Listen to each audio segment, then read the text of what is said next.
Shalom party people, and welcome to the 12th Sea. I have seen some questions on the interwebs about why in the world prisoners can't watch the eclipse that's coming up on April 8th. So I may be able to provide a little bit of insight on this because I worked inside of a maximum security prison for a while.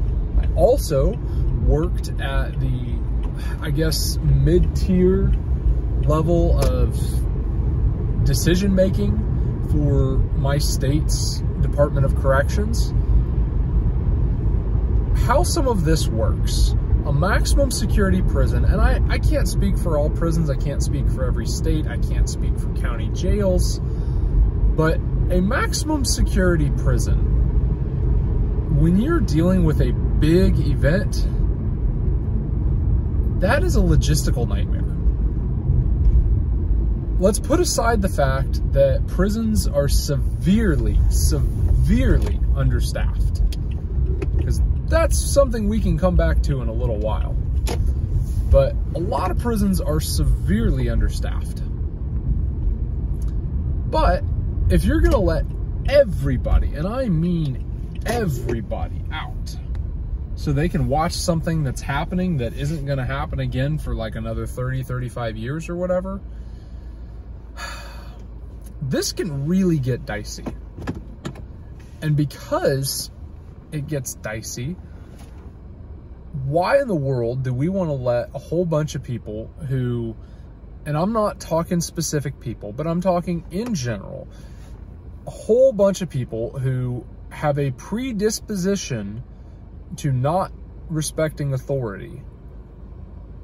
Okay, you're going to be out for 3-4 hours and everybody's out at the exact same time. Behave. The prison that I worked at was almost 2,000 incarcerated individuals that was there. If you let everybody out at the exact same time for a long duration of time, there are people who do not like each other that are inside of the same units, let alone inside of housing units that are right next door to each other, let alone inside of just logistical nightmares of these two people don't get along and now there is nothing separating them from deciding that today's the day that they're going to choose violence. That can be a problem. Now multiply that across, you've got two rival gangs that are out on the yard at the exact same time, and they decide today's the day. This gets really dicey. You can put aside the drug deals that may or may not go on. You can put aside, you know, just people passing contraband left and right. You know, it happens. It's going to happen. But hey, everybody's distracted and everybody's looking up for a while. And so now somebody decides, hey, today's the day I'm going to get this dude. That can be a problem. Okay? Let's go back to the staffing situation.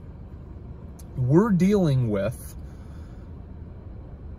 2,000 individuals on a shift where there's probably, like, if we're lucky, 300 people who are working that shift. And that's not all 300 people who are corrections officers. Maybe about half of them are corrections officers. And now the other half of those individuals are administrative, support staff, medical, mental health, maintenance, food service, counselors, whatever. Pick your poison. So you have a certain number of the staff members who are not trained in de-escalation, not trained in actually getting into a fight and just, oh, calm down, everything. No, actually laying hands on people and breaking contact. Two totally different jobs. The idea that you're going to have people who are just a social worker and they're going to tell people while they're in a violent situation to stop being violent. You know, my mind instantly goes to the scene in How I Met Your Mother where Clint whips out a guitar, gonna resolve some conflicts, gonna resolve some conflicts. It's like, okay, yeah. In a worst case scenario, let's see how well that goes. You have 250 to 300 staff members for 2,000 individuals. This gets really, really dicey really fast. I don't know if you know this, but not everybody who works at a prison is a good person. And there's a lot of offenders who pick up on that. You have people who work at a prison who are on a power trip and are like not just barking orders at people, but being outright hateful to the point where the way they're doing their pat searches are not ethical at all. The way they are demeaning people with their words, you wouldn't want anyone to be verbally treated that way. God forbid they lay hands on somebody in an unprofessional way. Or worse, this staff member is a bad staff member who's not only muling things in, but skimming money off of the top of the people they're muling stuff in for, and then those people find out about it. Real fast way for that staff member to have something bad happen to them. On top of they're a mean staff member, on top of they're unethical in some of the things that they're doing outside of just the illegal activities.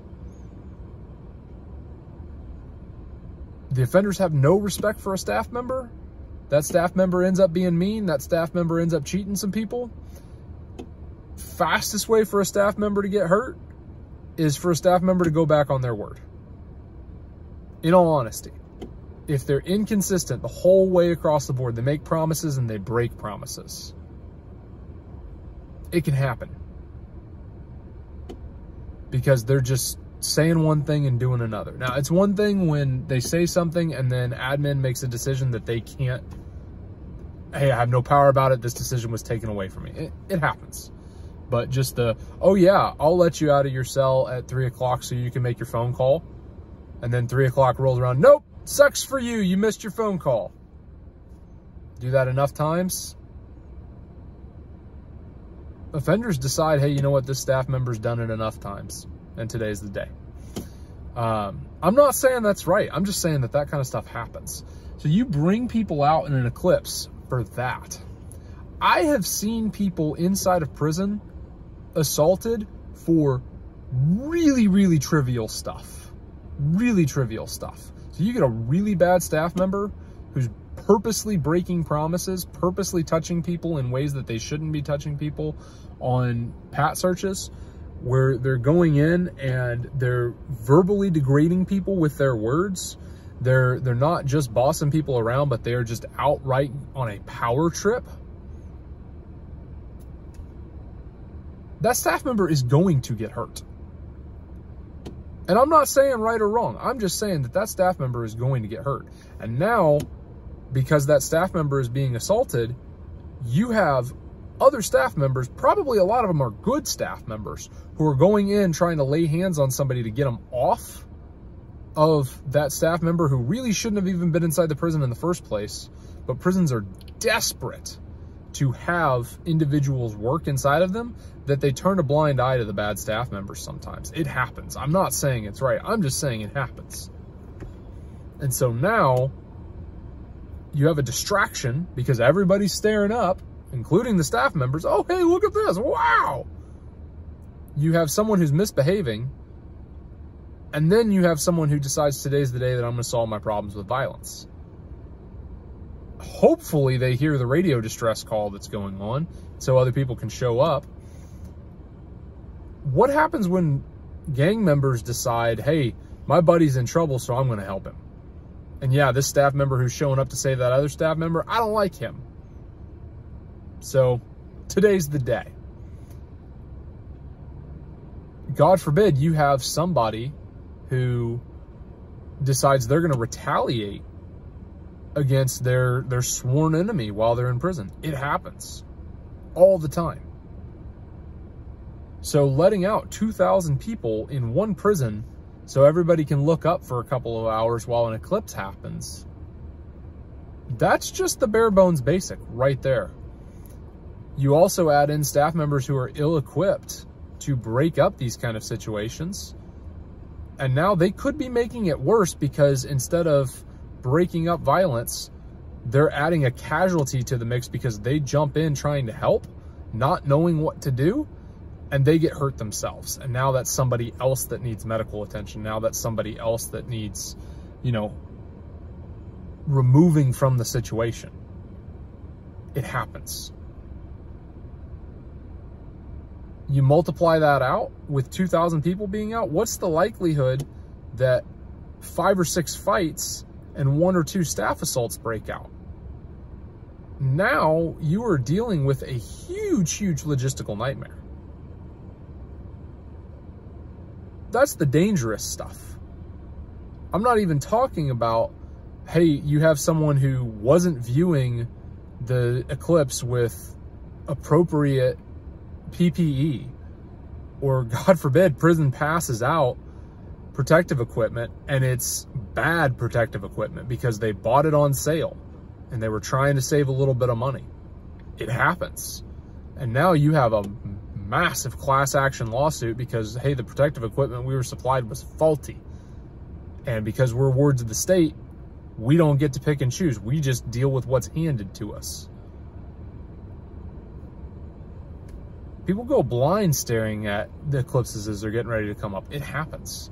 People ruin their eyes. It happens. So a lot of this stuff, okay, what are we going to do for meals?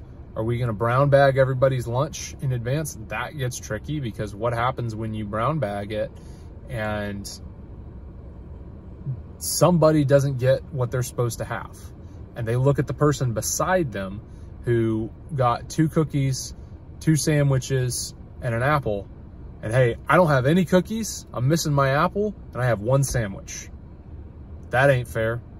What happens when you've given that to somebody who is mentally not stable and they see something that's unfair? Oh, they did this on purpose.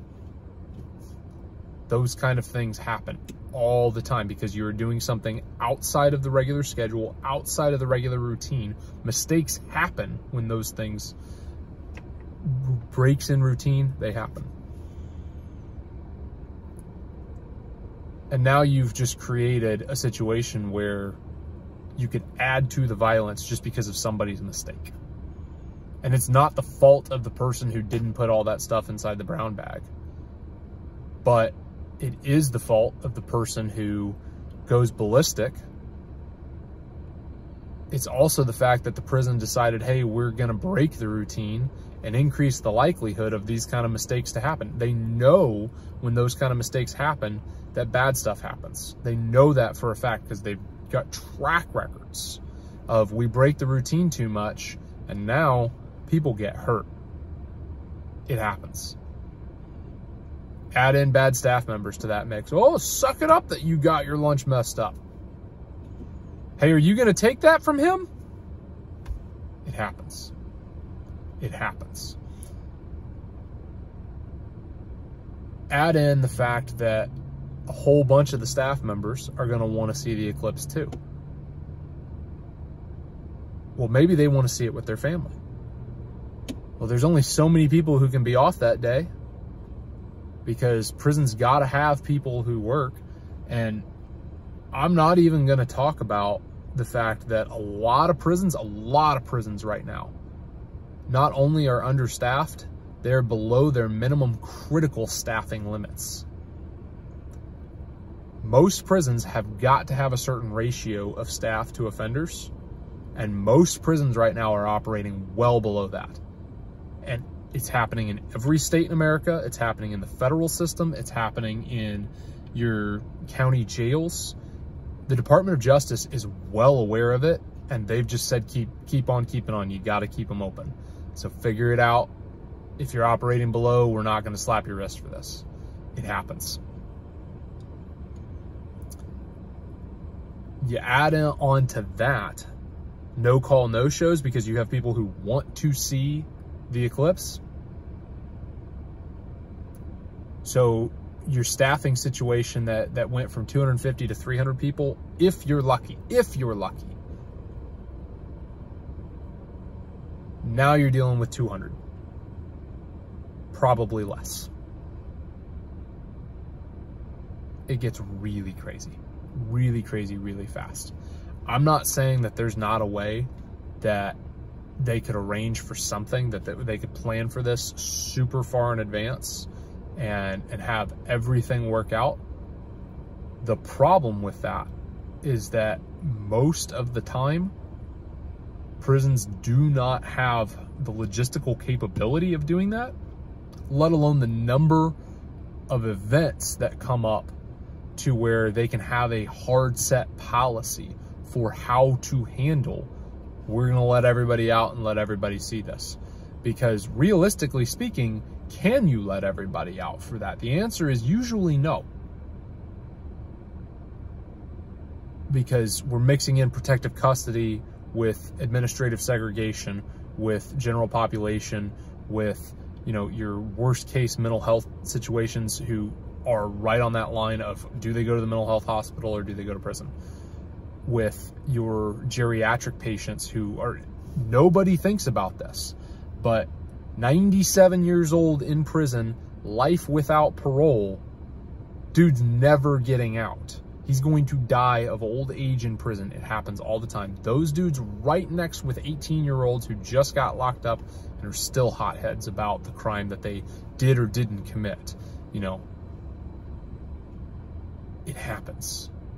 You're going to mix all of those people together. You're going to try and use some form of separation, even if it's, you know, fences and gates, and we have these people over here and these people over here and these people over here. You're going to shut down all of the jobs that are inside of that prison. Prisons are micro cities. Everything that needs to happen in a city happens inside of a prison. You're going to shut down the food production. You're going to shut down any kind of industries that happen in there. Prisons make a lot of stuff, a lot of stuff. You're going to shut down all of those industries. You're going to let the inmate plumber off of his job that day, and instead of him fixing toilets and sinks and everything, he's gonna be out for 3 hours, and so 3 additional hours of workload build up, and let's face it, 4 or 5 build up instead of that going on. You have grounds crews who are now not doing their jobs. You have people who are doing laundry, now letting additional laundry pile up. You have people who are taking care of your geriatric patients that are inside of the prisons, that their stuff is piling up. Now you have someone who's sitting in a bedpan for hours on end without it getting changed. You're going to allow those kinds of things to happen where normal routines get broken? I'm not saying you can't figure it out, because you can, but there is a logistical nightmare in having inexperience say, hey, we're going to try because we want to be nice and we want to avoid the lawsuit of, you know, hey, you deny me my constitutional rights of being able to, you know, go outside in nature or whatever, or you canceled my rec. You want to get a riot real fast? Stop recreation from happening inside of a prison. That gets really dicey really fast. So now you just have so many spinning plates that you have to try and manage. And it's just a lot easier. It's a lot easier for these prisons to deal with the griping and complaining of nobody gets to see it. Hey, we're gonna lock down because we don't have enough staff members, and it's easier for you guys to go to lunch, and then after you go to lunch, we're gonna do a long count. Everybody goes back to their cell. We make sure everybody's here. And then when everything is said and done, we'll let you out. If your window's facing the direction that you get to see it, cool, you got to see it. If your window's not facing that direction, I'm sorry, sucks for you. You knew this was coming, and you had, since they announced that the eclipse was going to happen, to request for a cell change, and you didn't. So it's on you. the fact that a lot of prisons are choosing to shut down for the eclipses, where they just lock everybody in their cell for the 3-4 hours that's going on. I think a lot of it comes down to staffing. If they had 600 people for 2,000, maybe. Especially 600 competent, trained people who really know what they're doing. Yeah, maybe. But a lot of prisons don't have that. A lot of prisons are operating well below half of what they're supposed to have for staff members. And their bed space is plumb full. That's just a fact of the matter. A lot of prisons are operating under, there's been so many lawsuits that you've had such a heavy changeover of personnel in charge that you have inexperienced people who are running the prisons in comparison to someone who did it for 40 years. Now you have someone who has 5 years of experience. It's not nothing, but they don't have near the experience to say, yep, this is how we're going to do it. You also have people who are running it who have never worked inside of the prison. That happens. It's not all the time, but there are prison wardens who have never been a prison guard, ever. And that's saying something. The logistical nightmare that happens when you have inexperienced people who are running things, when you have inexperienced people who are boots on the ground, when you have less than an adequate number of people who are able to address a negative situation when it happens. You don't have adequate planning on the minutia details that you think don't matter, but they actually do. A million facets of how are we going to run all of the jobs? How are we going to make up for all of the lost time? How are we going to make sure that everybody gets fed? How are we going to make sure that everyone has access to restroom facilities? Because people got to go potty. It happens. How are we going to make sure that things still run smoothly?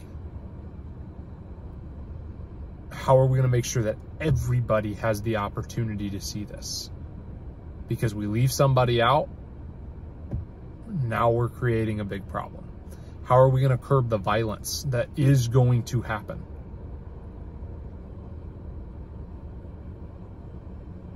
A lot of it comes down to we don't have enough people. A lot of it comes down to we don't have enough adequately trained people.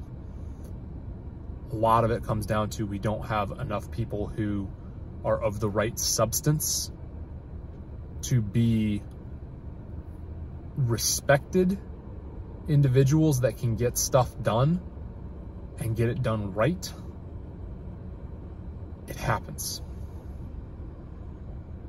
There's a lot of problems inside of prisons. There's a lot of people who are there for all of the wrong reasons. There's a lot of people who are there for all of the right reasons. There's a lot of people who want to see really solid change in the people who are going home and want to make sure that the people who are never going home are living in such a way that they're not going to harm anybody else. There are good things inside of the prisons. There are good people inside of the prisons on both sides of the uniforms. The people in the custody gear and the people who are in the offender gear. There are really adequate wardens inside of the prison system. And there are some wardens out there who are terrible at their jobs. The logistical nightmare that you deal with in trying to give everybody the same thing for an event that is, you know, it's an act of nature. So it's not like it's a concert where you can let people out at different times. It's not like it's a movie night where you can, you know, let 200 people go to the gym and watch a movie, and it's an enclosed environment, and then, you know, those 200 people go and then you bring in the next 200 people. It's not like that. This is everybody all at once, and there's no do-overs for this. That really makes things a lot harder. If you got follow-up questions on some of the inner workings of this kind of stuff, hit me up in the comments. I may make a follow-up video on this. Go do hard things.